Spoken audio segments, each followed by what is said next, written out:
ഈ വർഷത്തെ എക്കണോമിക്സിൻ്റെ നോബൽ പ്രൈസും പ്രഖ്യാപിച്ചു.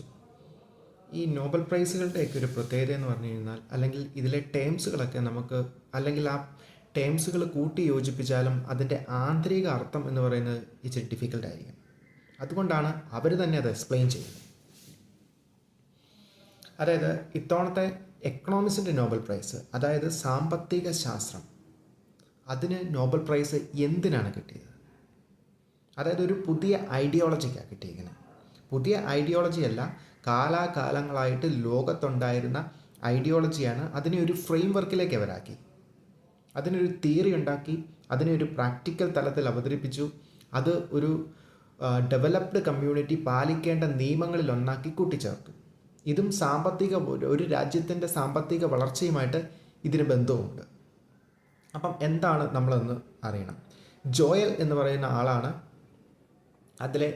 ആദ്യമായിട്ട് അതിനെക്കുറിച്ച് പഠിച്ച്, ഹിസ്റ്റോറിക്കൽ എവിഡൻസുകൾ വെച്ച് കാൽക്കുലേറ്റ് ചെയ്ത് അതിനെക്കുറിച്ച് പഠിച്ചത്.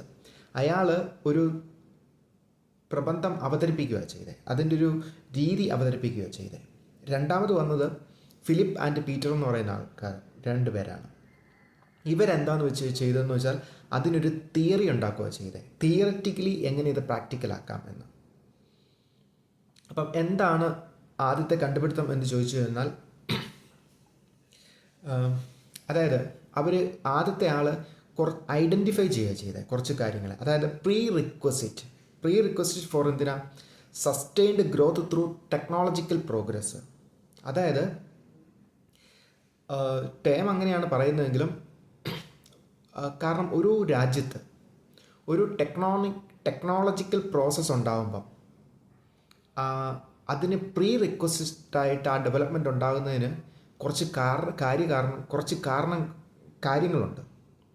അതായത് നമ്മൾ ഒരു ചരിത്രം എടുത്തു, ഒരു കഴിഞ്ഞ 202 സെഞ്ച്വറീസാണ് അവരെടുത്തേക്കുന്നത്.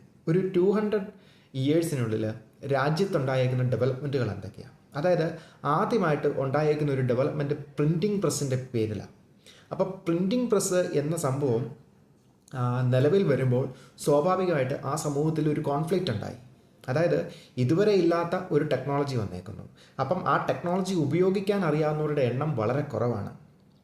അത് പ്രായോഗിക തലത്തിലേക്ക് വരുമ്പം ജോലി പോകുന്ന ഒരുപാട് പേര്. കാരണം അതുവരെ ഒരാൾക്കൊരു ക്ലാസ് എടുത്താൽ മതിയെങ്കിൽ ഈ പ്രിൻറ്റിംഗ് ടെക്നോളജി വന്നതോടുകൂടി ഒരാൾ എടുത്തേക്കുന്ന ക്ലാസ് പലർക്കും അയച്ചു കൊടുത്തു കഴിഞ്ഞാൽ പല സ്ഥലത്തിരുന്ന് വായിക്കാൻ പറ്റുന്ന അവസ്ഥ വരും.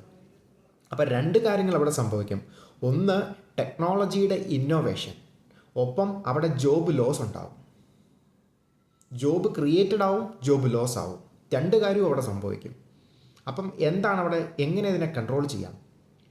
രണ്ട് കാര്യങ്ങളിലൂടെ കൺട്രോൾ ചെയ്യാൻ പറ്റും. നമ്മുടെ സമൂഹത്തിൽ നമ്മൾ എവിടെ നോക്കിയാലും ഒന്ന്, ടെക്നോളജിയെക്കുറിച്ച് അറിവുള്ളവർ, അല്ലെങ്കിൽ ആ ടെക്നോളജിയുടെ പ്രായോഗിക തലത്തെക്കുറിച്ച് അറിവില്ലാത്തവർ.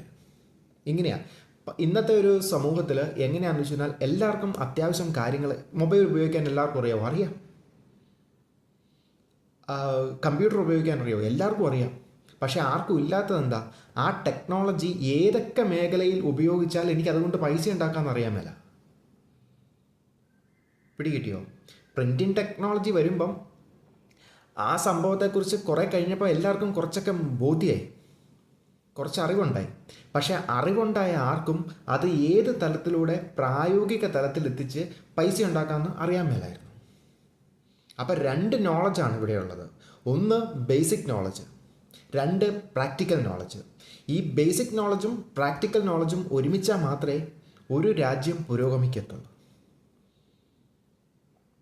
ഇതാണ് ആദ്യത്തെ ഈ തിയറി എന്ന് പറയുന്നത്. ഇതിൻ്റെ ഒരു തിയറിറ്റിക്കൽ വേർഷനാണ് തിയറിയല്ല, പ്രായോഗിക വേർഷനെക്കുറിച്ച് ഒരു ഐഡിയയാണ് പുള്ളി ആദ്യം ഉണ്ടാക്കിയത്. രണ്ടാമത്തെ തിയറിറ്റിക്കൽ വേർഷനാണ്, അത് എങ്ങനെ അപ്ലൈ ചെയ്യാം.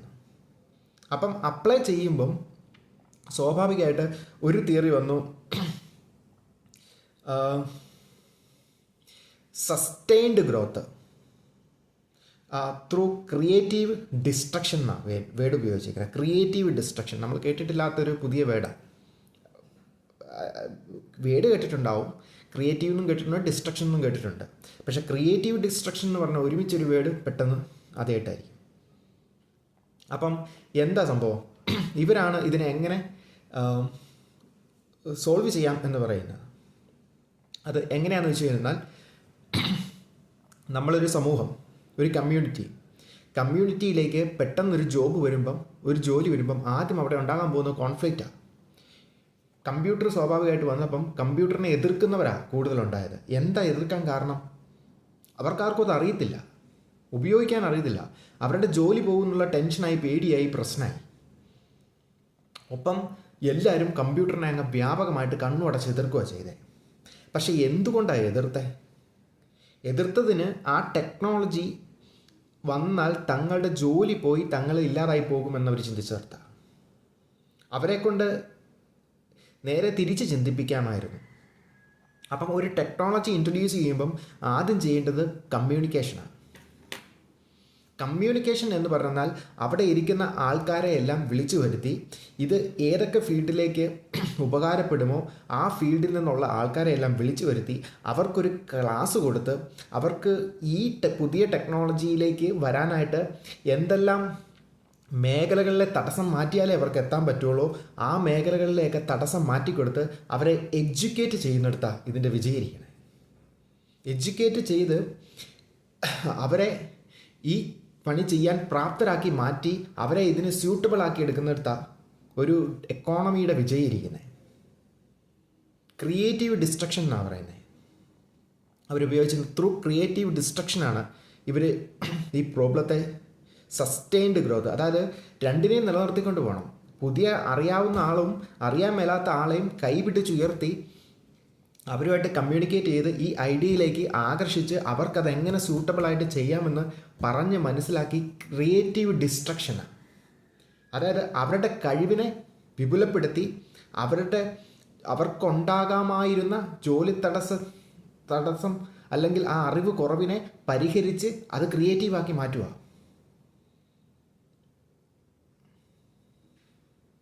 അവർക്ക് ആ കഴിവുണ്ടാക്കി കൊടുത്ത് അവരെ കൂടി ഇതിൻ്റെ ഭാഗമാക്കി മാറ്റുന്ന തിയററ്റിക്കൽ ഐഡിയോളജിയിലേക്ക് എല്ലാ രാജ്യവും എല്ലാ സംസ്കാരവും എല്ലാവരും ഉയരണം എന്ന്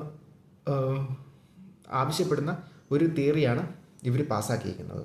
ഇതാണ് അതിൻ്റെ കണ്ടൻറ്റ്. ഒരു ആദ്യത്തെ ഇതിൽ സ്വാഭാവികമായിട്ട്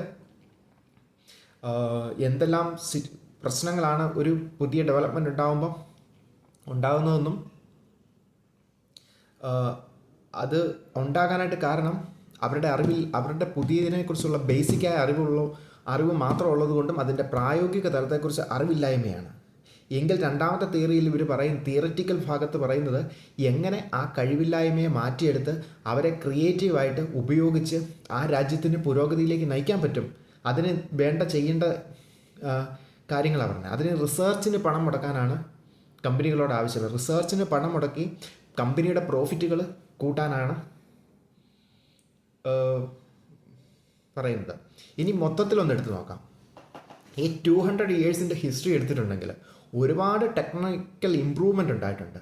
അതായത് ഓരോ പുതിയ ടെക്നോളജി വന്നപ്പോഴും ഇവിടെ ഉണ്ടായേക്കുന്നത് ഇമ്പ്രൂവ്മെൻറ്റ് മാത്രമാണ്. കാരണം 100 വർഷം പുറകിലുള്ള ജനങ്ങൾ ജീവിച്ചതിനേക്കാൾ എത്രയോ ആർഭാടകരമായിട്ടാണ് ഇന്ന് ലോകം ജീവിക്കുന്നത്. എന്താണ് അതിന് അങ്ങനെ ലോകത്തെ ജീവിക്കാൻ പറ്റുന്ന പരുവത്തിലാക്കി തന്നത്? ടെക്നോളജിയാണ്. ആ സമയത്ത് ടെക്നോളജി ഇൻട്രൊഡ്യൂസ് ചെയ്യുമ്പം കുറച്ച് പേര് അതിനെതിരുണ്ടായിരുന്നെങ്കിലും അവരെയൊക്കെ ഓപ്പൺ ആക്കി എടുക്കുക എന്നുള്ളതാണ്. കാരണം ഓരോ ടെക്നോളജി വരുമ്പോഴും ഭയാനകമായ വളർച്ചയാണ് രാജ്യം ഉണ്ടായത്. അവിടെ ടെക്നോളജി വന്നതുകൊണ്ട് ജോബ് ലോസ് അല്ല ഉണ്ടായേക്കുന്നത്, പലതരത്തിലുള്ള ജോബ് ക്രിയേഷനാണ് ഉണ്ടായേക്കുന്നത്. അവരുടെ കംഫർട്ട് വർദ്ധിക്കുകയാണ് ചെയ്തേക്കുന്നത്.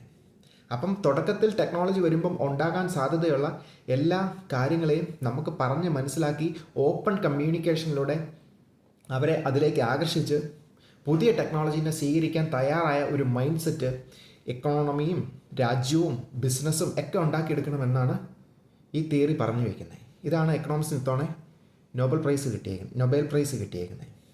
Thank you.